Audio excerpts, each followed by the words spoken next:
Okay, here you go, guys. Ready? Mhm. So picture this. You're driving your daughter or son to school, and they ask you, what is for dinner? You suddenly realize that you haven't been grocery shopping in over a week, and today's the day you need to go. So after a long day of work, you head on over to the grocery store. You put all your items in your cart and head out to the checkout center. Once you get there, you realize about everybody else in your city has chosen today to go shopping. You're now waiting in line for 5 minutes, 10 minutes, 15 minutes, 20 minutes. Okay, this is a grocery store line, not Six Flags. So the grandmother in front of you, very sweet, sweet old lady, is taking forever to unload and load her grocery items. This is enough, you think. If I had the app Flash, I'd be out of here. So hi, my name is Mihir Patel, and I'm the CEO of Flash. I'm Shweta Gobilkar, I'm the VP of Sales and Marketing. I'm Omar Ali Khan, I'm the VP of Finances. And I'm Sparshik Ahyao, VP of Technology. So some problems we identified when people are grocery shopping are obviously the waiting in lines, especially during the holiday season.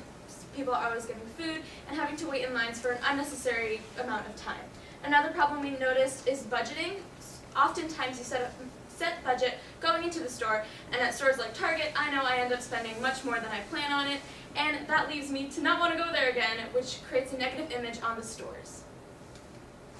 Customer segmentations are, we're targeting to grocery stores, businesses, retailers, but our target users will be their customers, obviously. And why is that? Is because when you have unhappy shoppers there, they tend to play the blame game and not go back to the store because they're unhappy with things that unpleasant shopping. And how our customers dealing with, stores are dealing with this is a lot of customers tend to go over their budget. They get off more than they could chew. So like I said before, the blame game, they're gonna put the store not themselves because they're a good shopper. What we're targeting is more of 35 to 44-year-olds, and 38.5 million in the U.S. and 3.2 million in Illinois, throughout that range. And why is they tend to have the budget, they don't have the type of patience, and they usually have a family, so that's where it comes to patience. And how is they tend to spend more time with their individual with children, and they don't have enough time to go out and kind of grocery shop. So this is a competition, it's scan it and shop right? And you park your cart onto there, and it makes sure that the items you got match up with the kiosk. If not, you can't make the transaction. And if it matches up, you'll have a green light that pops up and you can make the transaction. And after you're done, the receipt will be emailed to you, as well as it'll be put in their account. So that you have the history page, and so if you have to return something or anything, you could go back to the store and it'll be in your account. So you don't have to worry about saving the receipt. Now, like we said before, this is for the pricing. We're targeting more of grocery stores, so this will be free for all the shoppers and consumers. And for the businesses, a one-time fee will be $25,000, adding the kiosk, the weight scale, and also training them to know what the app does. And a monthly fee will be $4,000, seeing if the app is appropriate for that type of store environment and if the shoppers like it. What makes it so unique is that our app is able to shop independently. You're able to manage your budget to save, obviously saves you money, and you're able to just go at your own pace that you want to go, and not having to be rushed or just be rushed or anything like that. And the main benefit, like I said before, is you're shopping independently. You don't have to be in a rush. So our total addressable market is 218 billion, and our serviceable addressable market is 3.2 million. So how we came up with this number was with TAM, total addressable market. There's 188,000 stores in the U.S. So we calculated the stores and then we multiplied our price, and that's the first year. And also with the service addressable market, we're thinking we can get 48 stores in the first year, one store every week, and based on that, it's in the state of Illinois. That's how we came up with the number. So yeah, this is our SG&A and COGS expenses. As you can see here, domain name cost us $9.99. Our MVP cost us $340, and then these are COGS expenses and SG&A expenses.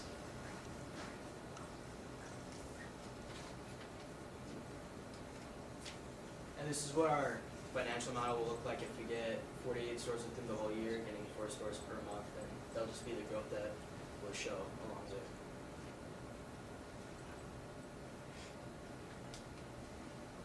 So now for our MVP, we decided to go with two, so we're going to do the concierge method and the website/explainer video.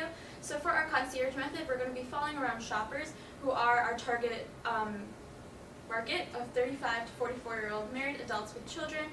So what we're going to be doing is writing down the purchases as well as how much they cost and comparing them to make sure they are staying in their budget. We will also have members of our team waiting with them at the checkout lines to see how long they're actually spending waiting there when they could actually just be home spending valuable time with their family. For our website and explainer video, we're going to be creating an animated tutorial using most probably Powtoons, explaining how to use the app. As you saw, our user face is really easy to use. It's not very complicated at all. So with that animated tutorial, we will be uploading that on our website and just creating a easy to use access for our customers. So what we are measuring with our MVP for our concierge method, after we're done following around those shoppers, we're going to be implementing a survey to see if this actually helped them and if they would actually use an app, and 80% of those willing to use the app would determine our success.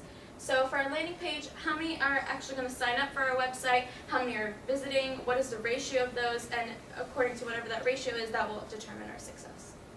So yeah, the stores we're focusing on are Costco, Mariano's, and Target. The reason why I chose Mariano's is because it's a small retail brand, and so you don't have to go through all the chains in order to get the people that like our app. We chose Costco because they don't have to deal with bags and bagging items. They have large scale products that consumers can buy, and in their BMC, they don't really need cashiers. The people that stock their items for them are the people that actually come with the trucks, come with the items, so that they don't have employees stocking their items for them. So in reality, they don't need cashiers to bag items for them, scan items. The reason why we chose Target is because in their BMC, what their main goal is to give best service.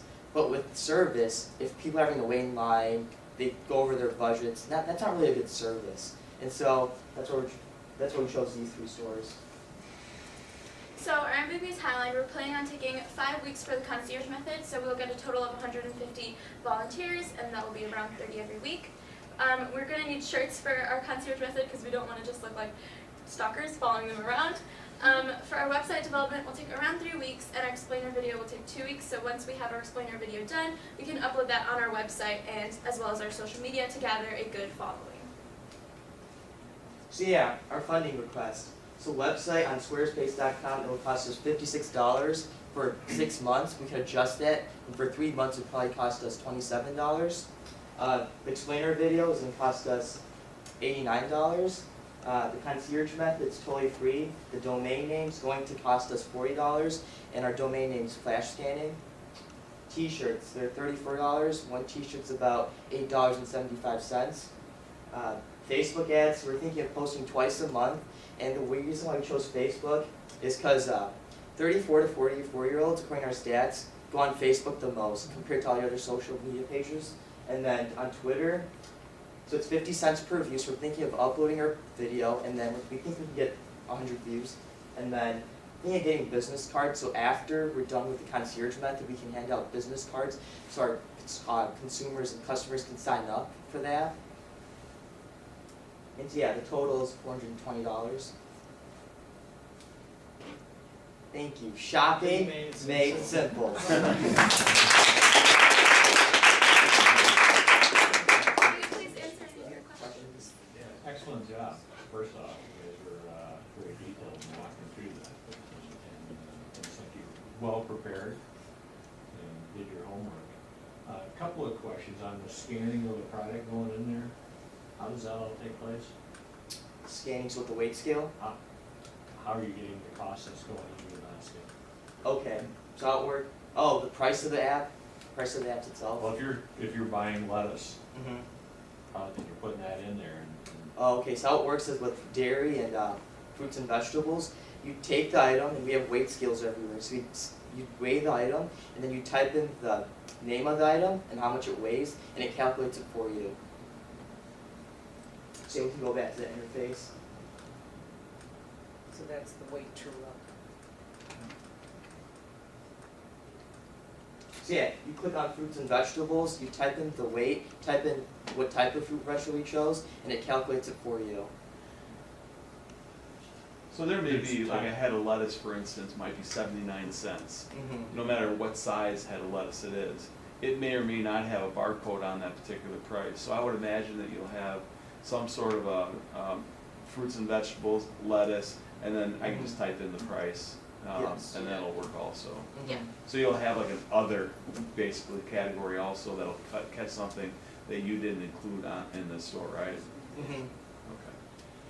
Did you, have you surveyed anybody regarding that app? So the app itself, with the problem interviews, we've done about 34 problem interviews. Out of the 34, 28 people actually liked the idea, and the other 6 were, so basically we're trying to figure out where our target market was. So 34 to 44-year-olds, so the first 26 were 34 to 44-year-olds, and the other 8 were like senior citizens, and they prefer the method we have right now. No. Which is always gonna be the case, I think. Mm-hmm. How about the time of putting that information in there versus the time of scanning it when you're on the checkout line? So how it works is when you're shopping, you scan the items so that it makes it efficient for you. And as you're scanning them, you bag your items too.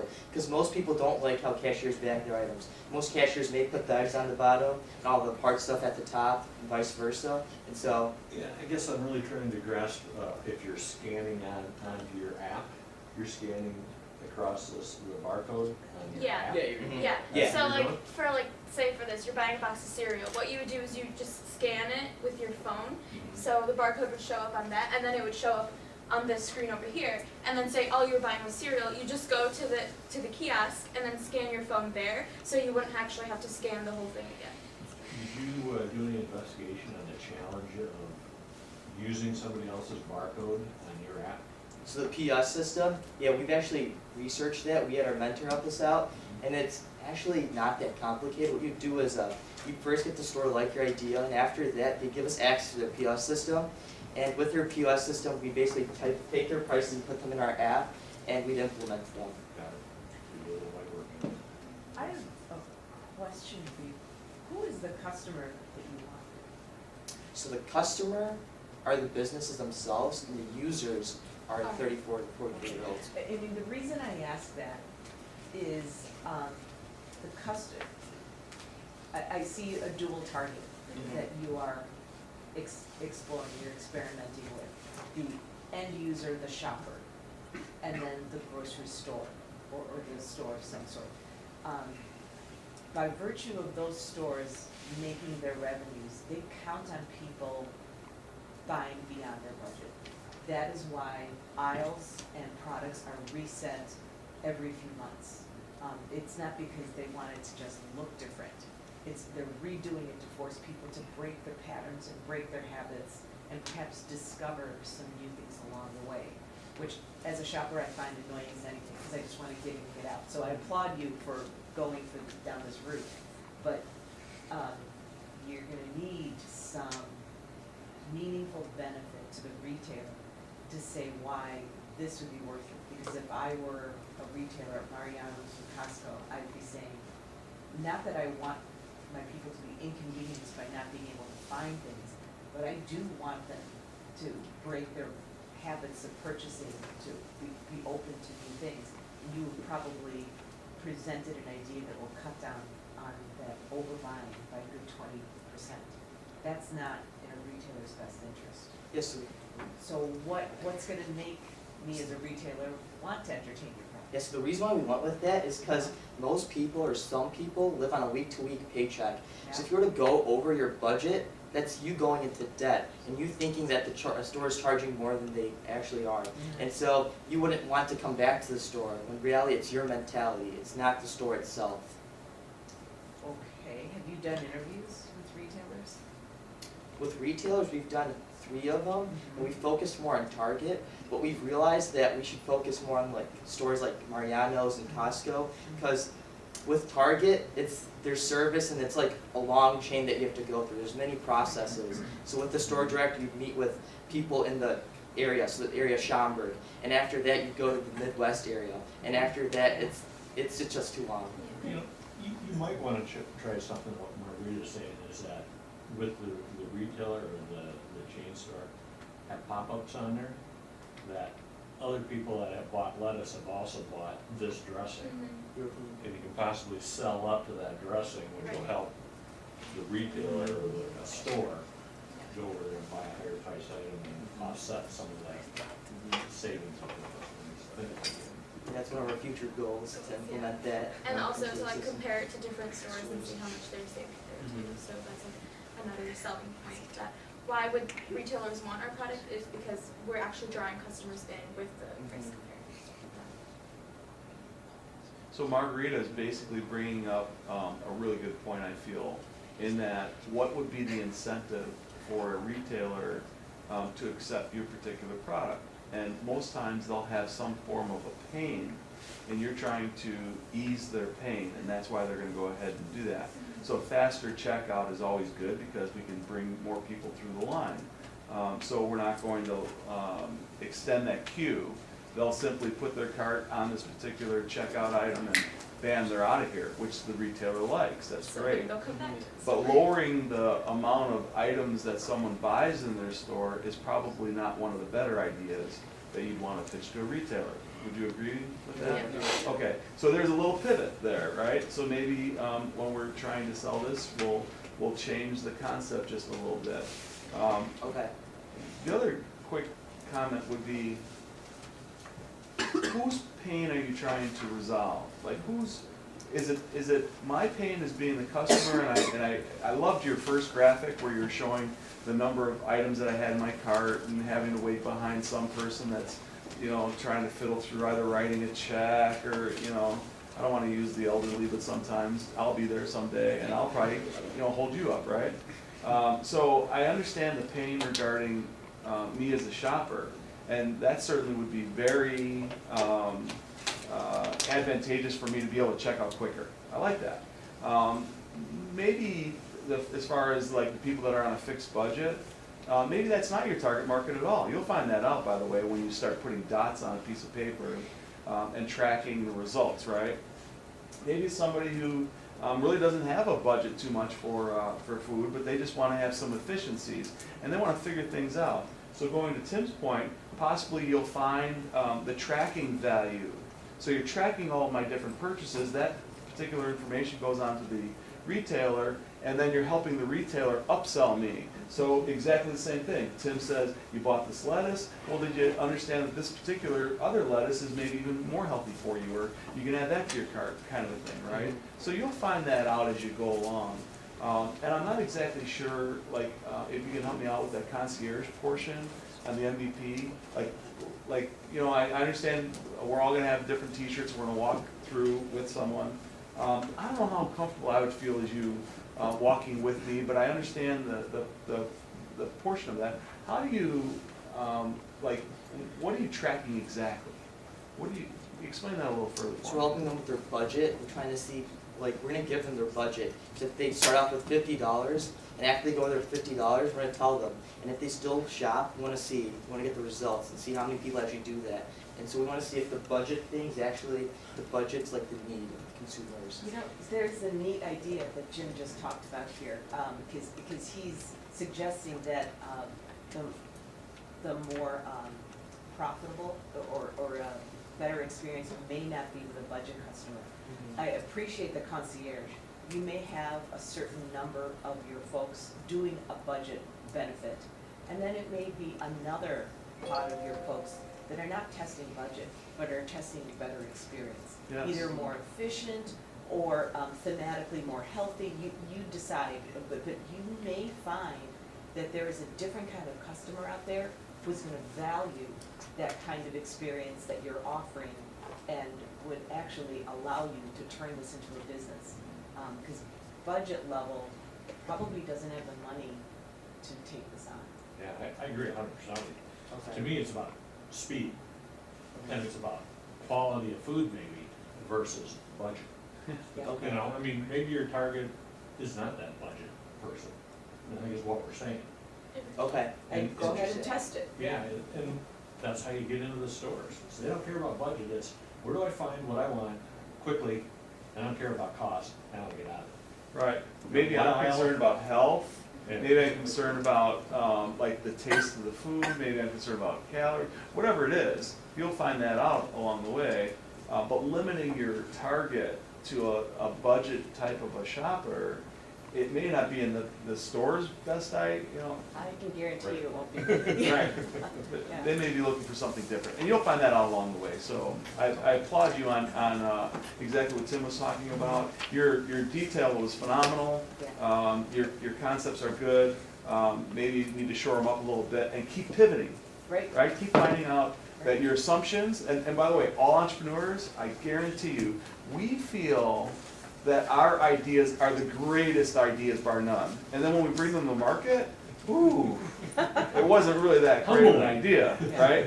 And then we'll find that the ones that were most mundane and really kind of simple, bam, they took off. It's kind of crazy the way that works. So just be willing to fail, you know, and just to keep switching it, you know, and the person that's gonna make it is the one that's gonna persevere. How many times are you willing to get knocked down and you're gonna get back up? How many times are you gonna hit that brick wall and you wanna get around it, under it, over it, through it? You know, that's gonna be the determination of whether or not you're gonna succeed or fail. So don't worry about us, we're simply dots on a piece of paper right now. Put more dots on there and then find out what the solution will actually be. And do it with the minimal viable product, meaning minimal, right? So you're not spending a whole lot of money on it to find that answer. And that's what this whole process is could about. you put up your MVP chart again? Sure. And just leave, yeah, kind of leave Just that up. leave that for- up. Okay.